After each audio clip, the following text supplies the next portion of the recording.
어서오세요. 괴담 들려주는 낚시꾼 괴담록 괴담집사입니다. 단패님들 버드나무 아시죠? 버드나무에 귀신이 잘 붙는다는 것도, 그럼 이 버들도 두 가지로 구분된다는 것도 알고 계시나요? 버들에는 양과 류가 있어요. 양을 쓰는 버들은 잎이 넓고 위로 뻗는 포플러 종류, 양은 다른 말로 미루라고도 하죠. 우리가 아는 미루나무, 그게 양버들이고요. 류를 쓰는 버들은 주로 물가에 있으면서 잎이 가늘고 긴, 그리고 밑으로 치렁치렁하게 자라는 종이고요. 우리가 귀신이 잘 붙는다고 말하는 버드나무, 그게 바로 이 류를 쓰는 류목이고요. 그런데 그 귀신 잘 붙는 버드나무로 귀신을 다스린다는 말 혹시 들어보셨나요? 마치 독은 독으로 다스린다, 뭐 그런 비슷한. 이번 사연은 구야님께서 보내주신 사연입니다. 구야님, 사연 제보 감사합니다. 그럼 구야님의 기묘한 경험담, 괴담집사의 시점으로 떨어보겠습니다.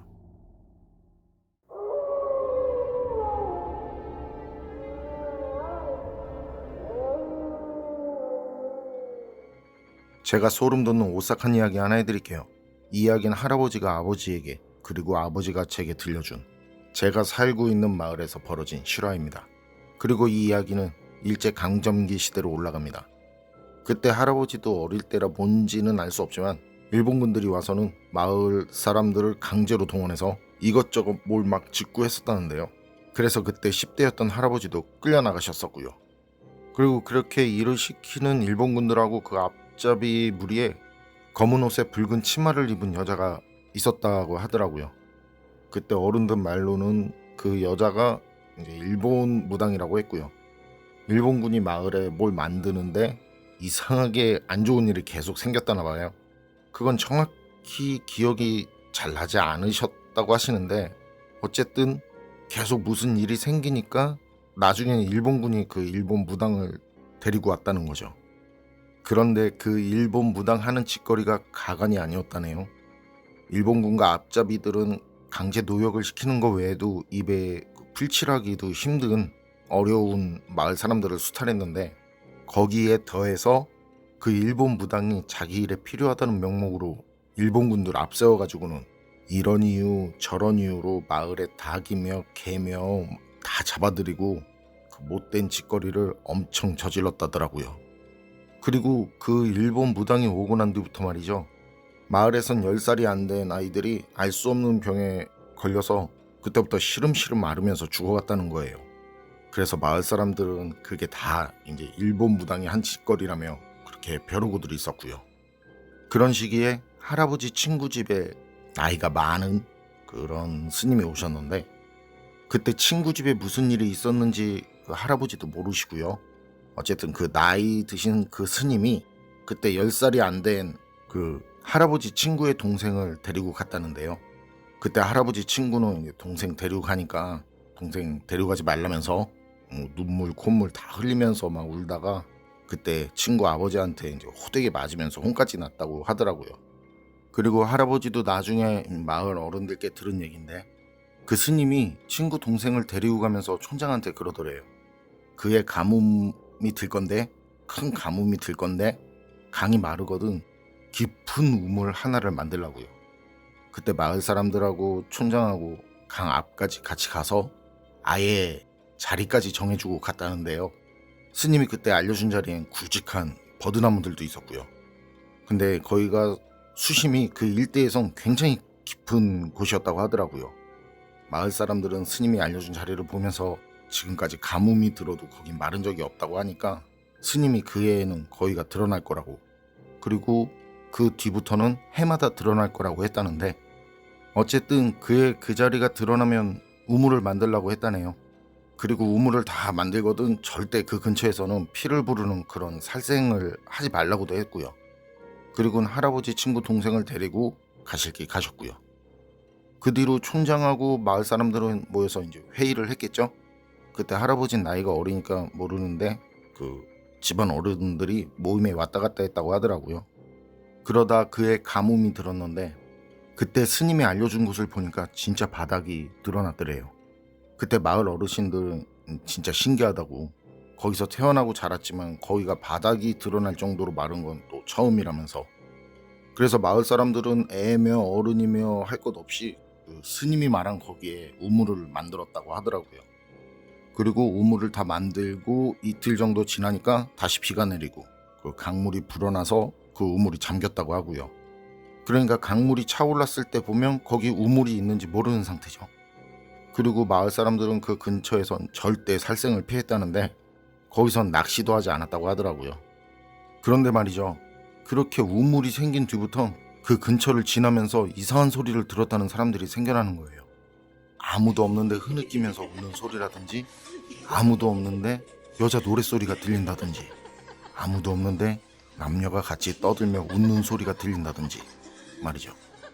그런 일들이 계속 생기니까 마을 사람들이 이거 이상하다고, 아무래도 그 우물이 잘못된 거 아니냐고, 그 우물이 잘못된 게 틀림없다고 그렇게 분란을 일으키는 사람들이 생겨났고요.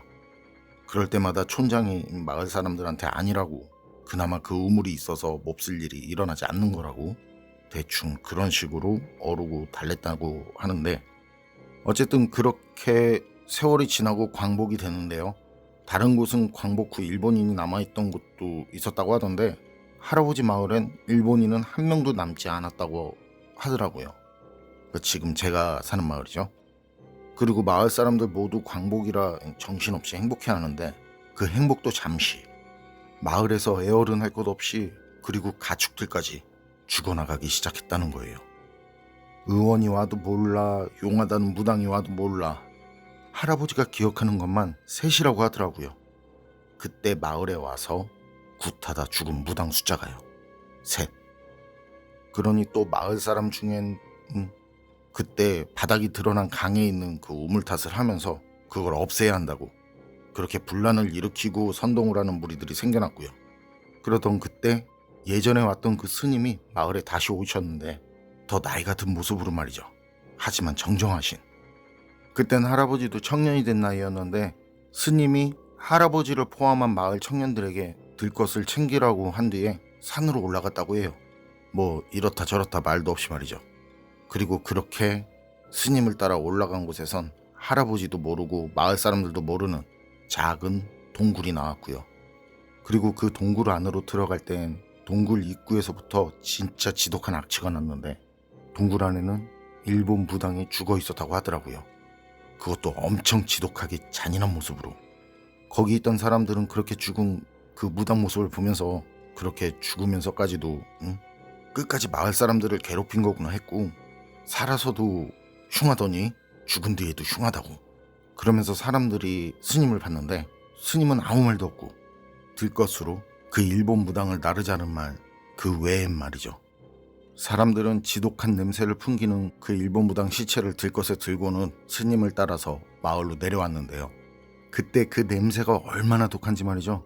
들것을 든 사람들은 물론 마을을 지날 때 나와서 구경하던 사람들이 모두 구역질을 할 정도였다고 하더라고요.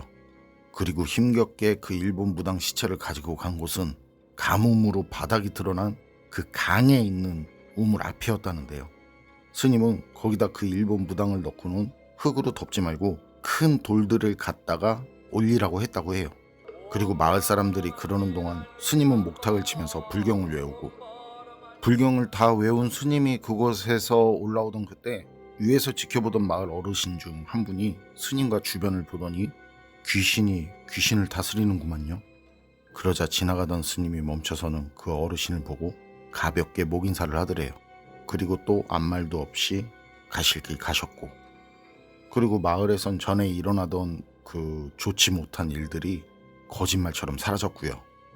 그 일이 사람들 사이에서 잊혀질 때쯤 한국 전쟁이 일어났고, 그 전쟁이 끝난 뒤 다시 가뭄이 왔는데 그때 살아남은 마을 사람들이 제일 먼저 한 건 강에 만든 우물이 있는 곳으로 가서 우물이 제대로 있는지 확인을 한 일이라고 하더라고요. 그리고 그때 거기 있던 모두는 우물 안을 살펴봤는데 무슨 이유에서인지는 저도 몰라요. 그건 말씀을 해주시지 않아서. 어쨌든 그때 확실한 건 물이 마른 그 우물 속까지 사람이 들어갔고 거기 묻힌 일본 무당 시체를 찾아봤다는 건데, 그 자리엔 큰 돌로 눌러놓았던 그 일본 무당 시체가 없더라는 거죠. 약간의 뼈라도 있어야 하는데 그냥 아예 아무것도 없더라는. 사람들은 그 뒤로 그 우물에 흙을 넣어서 이 강바닥 높이만큼 메웠다고 하더라고요. 그리고 지금도 그때처럼 그 자리엔 버드나무가 있고요. 가뭄이 들어서 강이 마르면 그 우물을 볼 수 있고요. 물론 마을 사람들 중엔 그 우물 근처에서 낚시하는 사람은 당연히 없고요. 한 번은 진짜 짜증날 정도로 무모한 제 친구가 있는데, 그 친구가 몇 해 전 거기서 낚시를 했었는데요. 다음날 겁에 질려서 하는 말이, 절대 겁에 질리거나 그럴 사람이 아닌데 말이죠.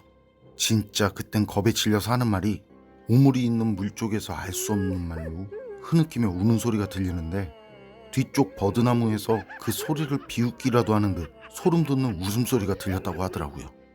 그때 저랑 그 친구한테 이제 그 말을 들은 사람들은, 그러니까 문제 좀 일으키지 말라고, 하지 말자는 건 좀 하지 말자고 했었는데, 어쨌거나 그 친구 말을 들으니까 생각이 나더라고요. 귀신으로 귀신을 다스리려 했다는 그 말이 말이죠. 구야님 사연은 여기까지인데요. 강 속에 우물을 만들어서 그곳에 귀신을 가둔다. 이것도 처음 듣는 이야기라 신기하네요. 사실 귀신으로 귀신을 다스린다는 건 영화나 만화 소재로도 많이 쓰이잖아요. 그런데 강물이 귀신을 잡아두는데 무슨 중요한 역할이라도 하는 걸까요? 여러분 생각은 어떠세요? 판단은 여러분께 맡기겠습니다. 어서오세요. 괴담 들려주는 낚시꾼 괴담록 괴담집사입니다. 단팬님들 지방령 잘 아실 거예요. 특정한 장소에 얽매여서 떠나지 못하는 영혼. 그렇게 얽매이게 되는 이유는 여러 가지가 있겠고요. 그런데 이게 그 자리를 못 떠나는 게 아니라 안 떠나는 경우도 있지 않을까요? 당연히 거기엔 뭔가 이유도 있을 거고.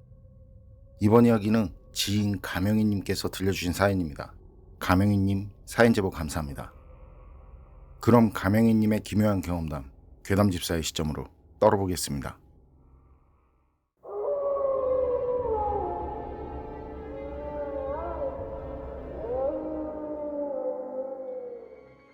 제가 소름 돋는 오싹한 이야기 하나 해드릴게요. 20년 11월에 야간 우럭 낚시를 하러 전북 섬에 갔을 때 일이에요. 2010년인가 그때쯤 알게 된 동생이 있는데요. 그 섬은 그 동생이 나고 자란 고향이기도 하고 우럭이 쏟아지듯이 나온다고 해서 갔었죠. 우럭 4자도 제법 나온다는 말이었어요. 그 배를 타고 한 2시간 정도? 그때 낚시를 간 멤버가 저랑 그 동생이랑 해서 모두 5이었거든요. 섬에 도착해서 어두워지기 전에 포인트까지 가서 그 주변 확인하고 그 자리를 잡으려면 1분 1초가 급한데, 동생이 근처에서 밥을 먹고 가자는 거예요. 그래서 다들 장소부터 확인하고 먹자 그런 반응을 보이니까, 동생 말이 그때 가려는 곳이 우리가 있는 그 항구에서 그냥 말 그대로 섬을 가로지른 반대편에 있다고 하더라고요. 그리고 우리와 포인트 사이에 있는 건 산이고, 진짜 그냥 경사 조금 있는 깔끔하게 높은 산. 게다가 낚시하려는 곳에는 이제 먹을 것도 없고 뭘 먹을 환경이 아니라면서 얘기를 하더라고요. 그러면서 등산하기 전에 뱃속에 못 좀 넣어두자고. 그래서 우린 항에서 간단히 끼니를 채우려고 동생이 앞장서서 들어간 그 식당 겸 민박집에 들어갔는데요. 그 집이 그 친구가 아는 동네의 그 형 가게더라고요. 들어가자마자 끌어안고 반기면서 인사하고, 저희도 사장님한테 가볍게 인사하면서 자리 잡고, 그리고 밥 다 먹고 계산하고 나가는데, 사장이면서 동네 형이라는 분이 검은 봉지 몇 개를 챙겨줘요. 동생이 한 말처럼 거기 가면 먹을 것도 없고 낚시하면서 많이 출출할 거라고, 우리가 밥 먹을 때 조금 준비했다라면서 이렇게 주더라고요. 그러면서 동생을 보더니 그래요. 거기 가냐? 네. 근데 별거 없죠? 뭐 별거 있겠냐? 그래도 조심해. 그러고는 우리 보면서 또 그 형식적인 살짝 미소. 우리도 가볍게 웃어주고 가게를 나와서 낚시를 하러 가는데, 진짜 산. 우리 앞에 산 하나가 떡하니 놓여 있더라고요. 경사는 거의 45도 내외?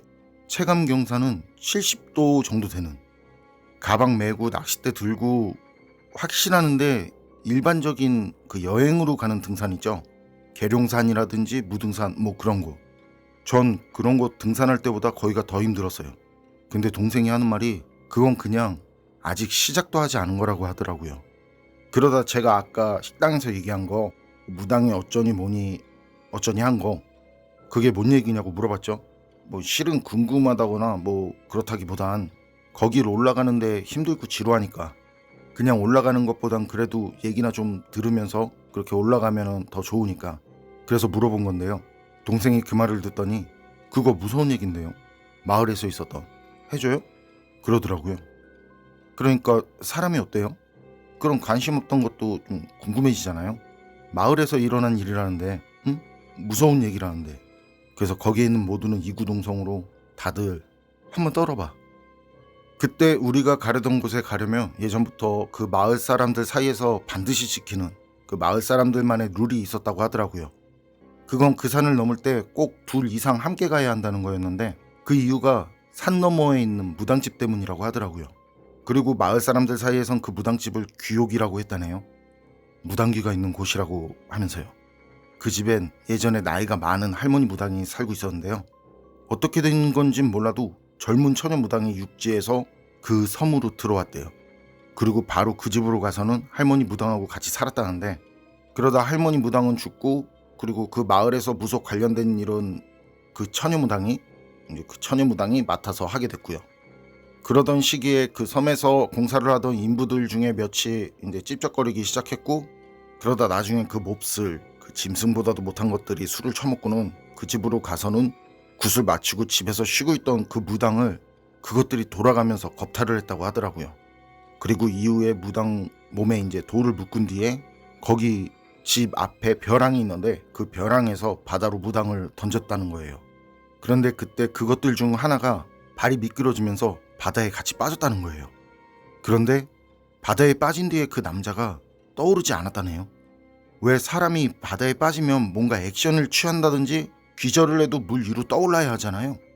몸에 돌을 묶은 무당이야 돌 때문에 가라앉는다고 쳐도 남자는 떠올라야 하는데 그 어디에도 남자는 보이지 않더라는 거죠. 그때 그것들은 그 상황에 기겁을 하고 달아났는데 그리고 무당이 보이지 않으니까 마을 사람들은 무당을 찾으러 다녔고 뭔가 알고 있던 사람들은 이제 그놈들을 의심했는데 이 심증은 있는데 물증이 없으니까 그리고 마을 사람들 중엔 그것들 중에서 또 하나가 안 보이니까 그래서 무당이 그것들 중 하나랑 눈이 맞아서 그 육지로 갔다는 말도 나오고 그런데 이 섬이다 보니까 배를 통해서 섬에서 육지로 왔다 갔다 하잖아요. 근데 수소문을 해도 육지로 나간 흔적도 없고 얼마 지나지 않아서 경찰 수사가 진행됐고요. 그러자 좀 지나서 그때 몹쓸 짓을 한 놈들이 모두 자수를 했다고 하더라고요. 수사망이 좁혀오는 것도 그렇지만 다들 꿈속에서 맨날 무당이 나온다면서요. 그리고 무당이 계속 바다로 데려가려고 한다는 그런 말을 했다더라고요. 그런데 금마들이 얘기한 그 꿈이 모두 동일했다는 거. 그러면 육지로 도망가지 않았냐고 하니까 바로 육지로 달아나면 자기네들이 범인이라는 게 들통나니까 그래서 다들 짜고 가지 않기로 했었다는 거예요. 그리고 신기한 게 말이죠. 그 뒤에 현장 검증을 하는데 그때 그놈들이 무당을 던진 그 바다 거기서 그 몹쓸 것들 중에 이제 바다에 빠져서 죽었던 그 하나와 불쌍하게 죽은 무당이 떠올랐다고 합니다. 그리고 그 몹쓸 것 다리엔 무당을 묶었던 끈이 묶여 있었고요. 그때 나쁜 짓을 한 그 나머지 것들은 혼비백산에서는 막 헛소리를 짓거렸다는데요. 알록달록한 옷을 입은 무당이 그 절벽 공중에 떠서는 자기들 보고 오라고 손짓을 한다면서 말이죠.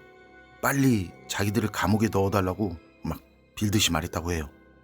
이 일은 그 동생이 태어나기 전에 훨씬 전에 있었던 일이고 그리고 마을에서 어른들 사이에서 내려오는 말이라 그 동생도 부모님께 들은 얘기라는데 그때 같이 간 일행 중 하나가 이제 그게 뭐가 무섭냐고 지금 여기 올라가는 게 더 현실적으로 힘들고 무섭다고 그 정도 얘기는 널렸다면서 그런 말을 했거든요. 저도 사실 그런 얘기야 뭐 그렇게 생각하고 있었는데 그 동생이 그런 말을 하더라고요. 신기하게요. 여기 올 때 암만 여럿이 와도 그중에 마을 사람이 없잖아요. 그냥 육지 사람들만 해서 이렇게 오면 이상하게 사고가 나더라고요. 그러면서 얘기를 하는데 거기가 이전에 바다 낚시를 하는 사람들이 여러 사고로 죽었다고 그 기사에도 나오고 했던 거기라고 하더라고요. 마을 사람들은 낚시하면서 사고가 난 적이 없는데 죽지 사람들끼리만 오면 그렇게 사망사고가 난다면서 말이죠. 그리고 바다에 빠져서 죽다 산 사람들이 하는 얘기가 말이죠. 파도라든지 뭐가 와서 거기에 휩쓸려서 빠지거나 절대 실수로 발을 헛디딘 게 아니라 그냥 자신 스스로 뛰어들게 됐다고 하더래요. 그냥 멍하게 최면에 걸려서 기억이 나지 않는 게 아니라 하면서 자신이 뛰어들고 있다는 걸 인지하는 상태에서, 그리고 그렇게 뛰어든 바다엔 말이죠. 그 뛰어든 순간 알록달록한 옷을 입은 여자가 보였고 말이죠. 여자가 보여서 뛰어든 게 아니라 뛰어든 뒤 바다에 빠졌을 때, 그러니까 바다에 빠진 낚시꾼은 물속에서 그 여자를 본 게 되는 거죠. 그리고 정신을 차려보니 주변엔 자신을 구해준 사람들이 보였고, 그 동생도 그렇고 처음 가게 사장도 그렇고 그리고 마을 사람들도 그렇고 다들 그 무당얘기, 그걸 믿는 분위기라고 하더라고요. 우린 그 말을 들으면서 이제 올라가다 보니까 산 정상을 찍고, 그리고 다시 우리가 가려는 곳으로 내려가는데, 거기 한쪽을 가리키면서 동생이 그러는 거예요. 저희가 규옥이 있던 자리라고. 마을에선 그 규옥을 없애고 대신 거기에 나무를 심었다고. 눈앞에 보이는 나무가 그렇게 심어진 나무라고 하더라고요. 근데 전 나무를 이렇게 보는데 무섭다라기보다는 좀 안쓰럽다? 그런 생각이 나더라고요. 몹쓸 것들한테 몹쓸 짓을 당하고 그렇게 안타깝게 생을 마감하고 얼마나 한이 많았으면 죽어서도 아직까지 그 섬을 나가지 못하고 있을까, 그런 생각이 들더라고요.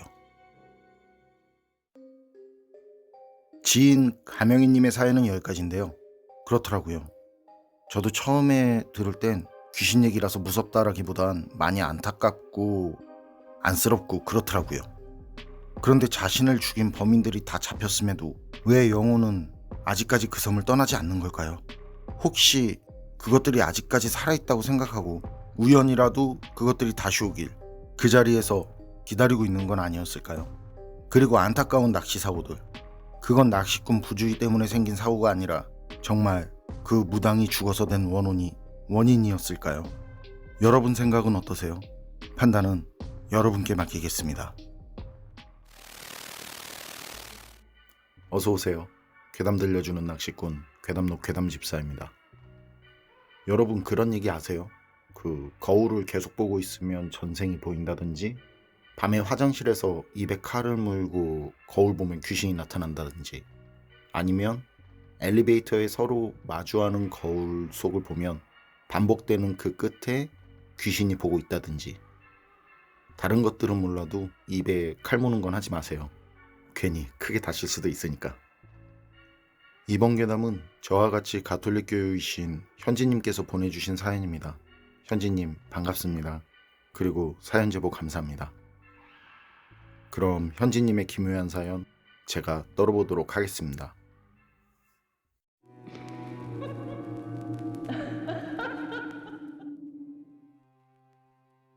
현지님의 사연이 있던 그날은 15년 전쯤으로 거슬러 올라갑니다. 당시 현지님은 퇴사를 하고 잠시 쉬는 동안 친오빠의 작은 인테리어 사무실에서 일을 했었다는데요.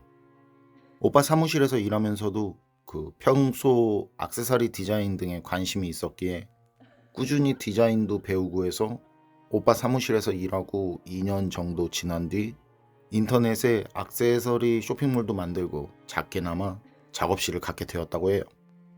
그곳은 70년대에 지어진 낡은 집이었지만 조건이 너무 좋고 주거 겸 작업실로 사용하기에 괜찮을 것 같아서 오빠의 도움을 받아서 입주했다고 합니다. 도배도 새로 하고 살림살이도 드리고 하니까 처음 봤을 때와는 분위기가 180도로 다르고, 밖에서 볼 때만 그 오래된 낡은 집이었지 안에서 생활할 땐 크게 불편한 점은 없었다는데요. 그런데 이사를 한 뒤 보름 정도 지난 시점이었다고 합니다. 집은 문을 열고 들어가면 아주 작지만 마당도 있었고, 철제로 된 현관문을 열고 들어가면 바로 작은 신발장과 주방이 딸린 작은 거실도 있었고, 방은 현지님이 생활하고 잠을 자는 침실과 작업실로 사용하는 작은 방이 있었다고 하는데요. 밤에 잠을 자는데 이상하게 찬바람이 들어오더래요. 처음엔 외풍이 심한 건가 했었는데 바람은 바깥과 닿은 외벽이 아닌 거실 쪽에서 들어오는 듯 했다는데요. 혹시나 현관을 닫지 않은 건가 하고 거실로 나갔는데 현관도 확실히 닫혀있고, 그런데 한여름인데 냉기가 도는 느낌이랄까요? 몸이 으스스하고 떨리는데, 그게 희한한 게 몸 전체가 떨리는 게 아니라 오른쪽 머리 위에서 목 타고 내려와서 오른쪽 어깨와 오른쪽 등, 그리고 오른쪽 팔 아래까지. 왜 무서운 영화나 무서운 얘기 들으면 그 소름 돋는다고 하잖아요. 그렇게 상체에만 소름이 돋고 떨리고 뻐근하더랍니다. 그것도 왼쪽은 멀쩡하고 오른쪽만. 그런데 이땐 뭐 현지님도 별로 대수롭지 않게 생각했었고 그냥 단순히 잠을 잘 때 오른쪽으로 누워서 그런가 보다 하고 넘어갔다는데요.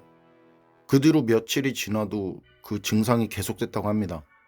이쯤 되니까 현지님은 이게 기분이 좀 이상하니까 오빠한테 그 일을 얘기했다는데 오빠는 그냥 잠자리가 바뀌어서 그런 걸 거라고 말하면서 집에 익숙해지면 괜찮을 거라면서 별로 대수롭지 않게 얘기했다고 합니다.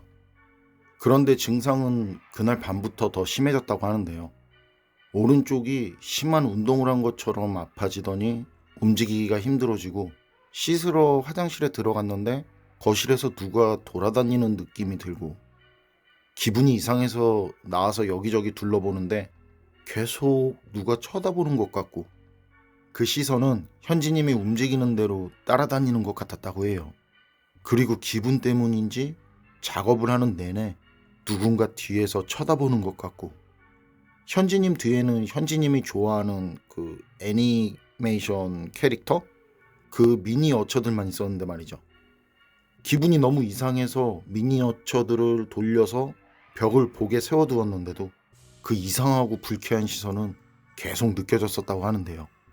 가톨릭 신자인 현지님은 그럴 때마다 그 성당에서 가져온 성수를 여기저기 뿌렸었는데 그것도 성수를 뿌리면 그때뿐이고 하루 정도 지나면 또 그런 불쾌하고 오싹한 느낌이 다시 들었다고 합니다. 현지님은 이제 무서워서 다시 오빠에게 그 말을 했더니 집 보러 갔을 땐 괜찮다더니 이제 와서 다 큰 얘가 무서워서 못 살겠다고 하면 그게 말이니 막걸리니 하면서 막 짜증과 화를 막 강하게 막 믹스를 해서 쉬지 않고 현지님께 뭐라고 말을 했다고 하네요. 근데 이때 무서운 것보다 진짜 서럽고 서운하고 슬퍼서 한숨도 못 잤다고 합니다. 정말 서운하셨을 것 같아요. 무서운데 무서워서 오빠한테 또 얘기를 한 건데 네, 뭐 어쨌든 바로 그 다음날 오빠와 함께 사는 어머님께서는 오빠에게 현지님 얘기를 들으시고 바로 현지님네로 오셨다고 해요. 현지님은 어머님이 오시니까 그래도 심리적으로 잠시 안정이 됐었지만 날이 지나도 반쪽만 오싹하고 누가 쳐다보는 증상은 호전되지 않았다고 하는데요. 아니, 오히려 그 증상은 점점 더 심해졌었다고 합니다. 잠을 잘 때 분명 옆에는 어머님이 계시는데 다른 누군가가 현지님을 뚫어지게 쳐다보는 것 같더래요. 그런데 이때 드는 생각이 아는 척하면 안 된다라는 생각이 들었는데 그럴 때마다 입에서는 자동적으로 기도문을 외우고 있었다고 하는데요. 이 사연 보면서 정말 신기한 게 제가 비슷한 경험을 한 게 있거든요. 괴담록 초기에 홍천에서 혼자 밤낚시를 하면서 촬영을 할 텐데 그땐 그곳에서 이틀에 걸쳐서 촬영했었죠. 당시엔 뭐 어차피 낚시도 진짜 온전히 괴담록 촬영을 위해 갔었는데 밤 12시 넘은 시간? 그날은 진짜 지금 생각해도 진짜 달빛조차 없는 그런 밤이었는데요. 12시가 넘어갔을 때쯤 저는 왼쪽이었는데요. 왼쪽 귀에 제 이름을 부르는 소리가 들렸어요. 이게 사람이 부르는 느낌이 아니라 그렇다고 겁나서 이렇게 들리는 그런 겁나서 드는 그런 느낌이 아니고 뭐 막연히 그냥 들리는 것 같다? 그런 느낌도 아니고 또렷하게 제 이름을 부르는 소리였습니다. 그리고 그 왼쪽 귀부터 왼쪽 발끝까지 오싹하면서 소름이 돋는데 왼쪽만 죽고 서늘한 기분? 그런데 또 불러요? 이거 미치겠더라고요. 그래서 그날은 그냥 오고 다음날 가지 말까 하다가 그 기도할 때 쓰는 묵주라는 게 있거든요. 그 기도할 때 쓰는 묵주 가지고 가서 촬영을 마친 경험이 있는데요. 진짜 현지님 사연처럼 한쪽만 오싹하고 희한하게 한쪽만 소름이 돋더라고요. 어쨌든 그리고 며칠 지나서 장마철이라 비가 엄청 내렸었다는데 집이 오래되고 낡아서인지 그때 주방 천장 위쪽에 거기가 물이 젖어서 주방 천장 모서리 쪽 그 도배한 부분이 떨어져서 내려앉았다는데요. 그게 그 도배지 떨어진 부분을 보니까 도배를 하고 거기 또 하고 또 해서 도배지가 굉장히 두꺼웠답니다. 그걸 보신 어머님께서는 이거 도배지 떼고 도배를 해야지 이렇게 하고 또 하니까 이거 봐라 이것도 도배라고 해도 정도껏 해야지 이게 뭐니? 이걸 어째? 라고 그냥 계속 말하시면서 작업실에 있는 현지님도 들을 정도로 큰 소리로 도배업체에 대한 불평을 하셨다는데, 그렇게 말씀을 하시다가 갑자기 더 크고 놀란 목소리로 아니 이게 뭐야? 얘 현지야 이리 와봐 라면서 현지님을 부르시더래요. 그래서 현지님은 작업을 하다가 거실 주방으로 나갔는데 그 새로 한 벽지 안쪽에는 몇 겹이나 되는 예전 벽지들이 그냥 붙어 있었고, 그리고 그 벽지 안쪽에는 언제 붙였는지 알 수 없을 정도로 오래된 빛이 다바랜 그 부적들이 있었다고 합니다. 현지님 어머님은 바로 오빠에게 전화해서 그 도배 얘기와 부적 얘기를 하시면서 전 집주인이며 그 부동산이며 물어보셨고, 어머님 말씀을 듣고 바로 집으로 온 오빠는 거래를 한 부동산에 가서 집에 대해 얘기하고 이것저것 말을 했지만 뭐 부동산에서도 중개만 할 뿐 자신들이 그걸 알 수는 없다는 말만 들었다고 하고요. 그렇죠. 부동산에서 뭐 그 집 내력에 대해서는 알 길이 없겠죠. 있나? 네, 뭐 하여튼. 그리고 오빠는 전부터 거래를 해왔던 그 도배를 맡긴 업체를 찾아가서 도배 얘기를 하면서 이거 해도 너무하는 거 아니냐면서 이제 따졌는데요. 그 업체도 맡긴 일이라서 몰랐다고, 그 죄송하다고 다시 해준다고 해서 전에 도배한 벽지 다 뜯어냈다고 하는데요.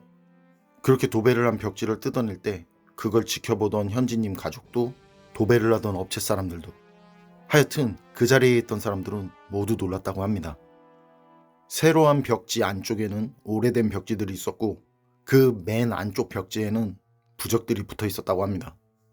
조금 과장을 더하면 거의 집을 부적으로 도배한 것처럼 집안 구석구석에 부적이 나오지 않은 곳이 없었다고 하는데요. 그런데 맨 안쪽 벽지까지 싹 뜯어냈을 때 현지님이 작업실로 쓰던 그 작은 방벽, 작업할 때 현지님 등 뒤에 있는 그 벽에는 한모령이라고 해야 하나? 그 벽 안쪽으로 들어간 얼굴을 보는 크기의 작은 직사각형 거울이 붙어 있더래요. 그땐 왜 그랬었는지 모르지만 그 밀려드는 알 수 없는 공포에 그 현지님은 그거 보고 기겁을 하고 바로 집 밖으로 뛰쳐나갔고, 그제야 현지님 보고 뭐라고 했던 오빠도 현지님한테 와서 미안하다며 현지님을 위로했다고 하는데요. 그때 갑자기 안쪽에서 큰 소리로 비명을 지르는 소리가 나더래요. 그리고 바로 사람들이 다급하게 밖으로 나왔고 그중 한 사람은 헝겊으로 손을 감쌌는데 그냥 누가 봐도 그 손에는 피가 철철 넘치는 걸 예상할 정도로 헝겊이 피로 아주 붉게 물들어 있었답니다. 손을 다친 그분은 도배하려고 그 거울을 빼내려고 했었고, 그때 갑자기 거울이 금이 쫙 가면서 그 깨진 거울에 손가락과 손바닥을 아주 심하게 베었다고 합니다. 그렇게 난리가 나고 동네 시끄러워지자 집 앞 골목에는 동네 분들이 한둘 모이기 시작했는데, 그중 그 동네에서 오래 살아오신 것처럼 보이는 할머님께서 골목 안쪽으로 들어와 아무 말씀도 없이 현지님 그 집 앞 현관까지 쓱 오시더니 집과 현지님네를 번갈아 보면서 일났네 일났어 하시면서 혀를 차시더래요. 할머님께서 말씀하시는 속도가 빠르고 발음이 정확하지 않아서 잘 알아듣지는 못했지만 할머님 말씀은 대충 할머님 젊었을 적 그 집은 무당이 살던 집이었다고 하는데요. 그 무당이 작두를 타다가 떨어져서 크게 다쳤다고 하고 그 뒤로 앓다가 어딘가 다녀오는 길에 죽었다고 하더래요. 그 뒤에 그 친척이라는 사람이 와서 살았는데 그 사람도 무당이었다고 하더래요. 그런데 그 사람도 한 해를 못 넘기고 그 집에서 그냥 나갔었고, 그 뒤로 그 집에 이사 오는 사람들은 사업이 망하던지 아니면 크게 다치던지 하여튼 안 좋은 얘기만 하시면서 그 집 사람 살 집이 못 된다면서 믿기 힘든 말씀만 하고 가셨다는데요. 그 말을 들은 오빠와 현지님 어머님은 그 할머니가 가신 뒤 현지님께 당장 그 집에서 나오라고 하셨다고 합니다. 그런데 현지님은 그 상황에서 분명 자신이 산 첫 집인데 그런 것들이 이해가 안 되더래요.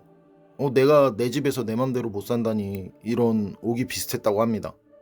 그래서 신부님께 있었던 일들 말씀드리고 축복기도 부탁드려서 신부님께서 직접 집에 오셔서 성수 뿌리고 축복을 해주셨다는데요.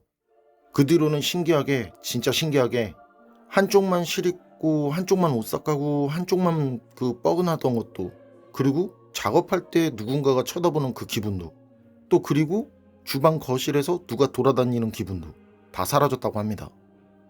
현지님께서 보내주신 사연은 여기서 끝인데요. 뭐 무섭게 끝나지도 않고 그 뒤로 귀신이 나오고 어쩌고도 없어서 뭐 싱겁다고 하실 분도 계시겠지만 이야기는 어쨌거나 여기서 끝입니다. 더 무섭게 하겠다고 내용에 살을 더 붙이면 그건 제보 사연이 아니라 소설이니까요. 여러분 생각은 어떠세요? 무속은 물론 성경에도 불경에도 모든 종교를 보면 모두 귀신과 악마 아니면 다른 영적인 존재들에 관한 얘기가 나오는데, 정말 이런 것들은 과학으로 설명이 안 되는 얘기기에 그냥 허무맹랑한 얘기라고 단정 지을 수 있을까요? 불과 저 어릴 때만 해도 공룡 도감을 보면 공룡은 꼬리를 질질 끌고 다니는 거대한 파충류였다고 그렇게 배웠었는데, 지금은 또 꼬리 들고 다니는 새라고 하더라고요.